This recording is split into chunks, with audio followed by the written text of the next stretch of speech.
Your son is a failure.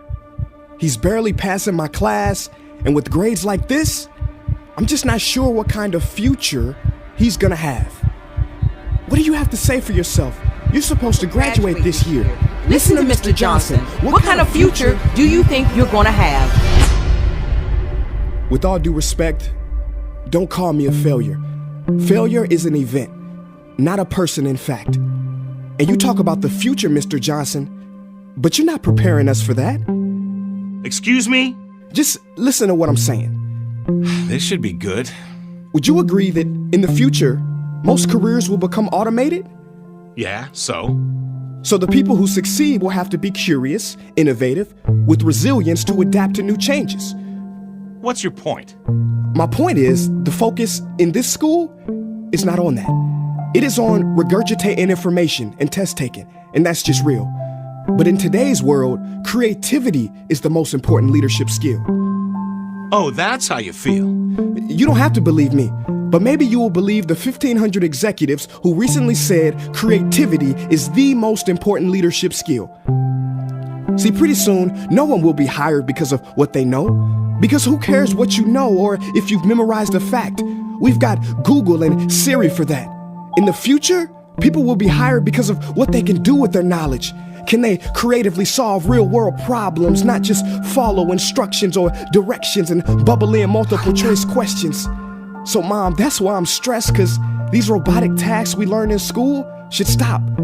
Because no one can do a robot's job better than a robot. Billionaire founder of Alibaba, Jack Ma, said that we should not compete with artificial intelligence, but instead focus on developing unique human intelligence.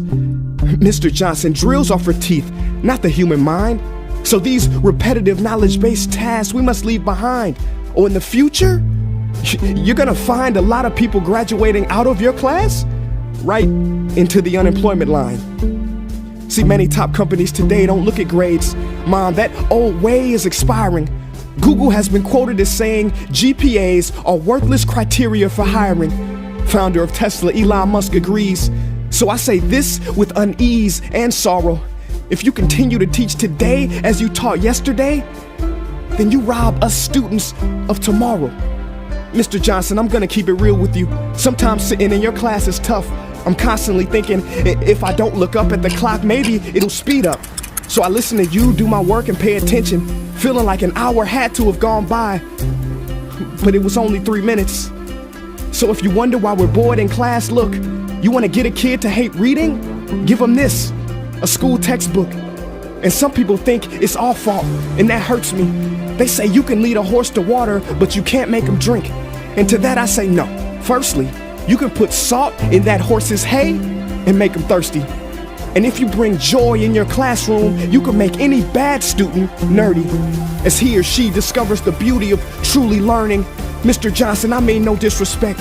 You have the most important job on this planet. You build, create, and save lives.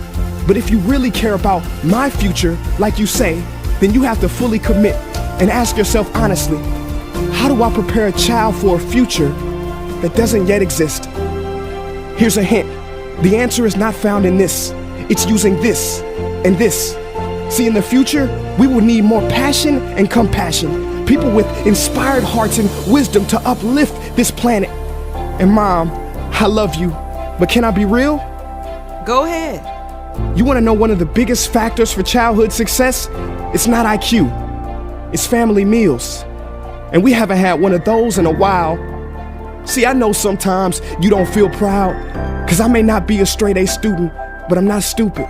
These tests may be 70% of my grade, but they're 0% of my future. But don't worry, I'll pass this class and get through this. But I need you to give me the space I need to be me and live true. Because the best feeling in the world is that your own parents get you. There's a passage in a book called The Prophet by Khalil Gibran. And if you don't mind, I'd love to share it with you. Go ahead. See, he says, your children are not your children. They are the sons and daughters of life longing for itself. They come through you, but not from you. And though they are with you, they do not belong to you. You may give them your love, but not your thoughts, for they have their own thoughts. You may house their bodies, but not their souls, for their souls dwell in the house of tomorrow.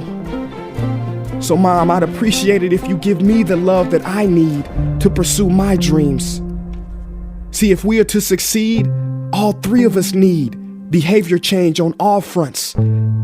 We talk about the future, but the future is now, and it is created now by all of us. I've never heard you speak like that before. Yeah, I didn't know. But I'm going to reach out to administration and try to change some things. You have my word.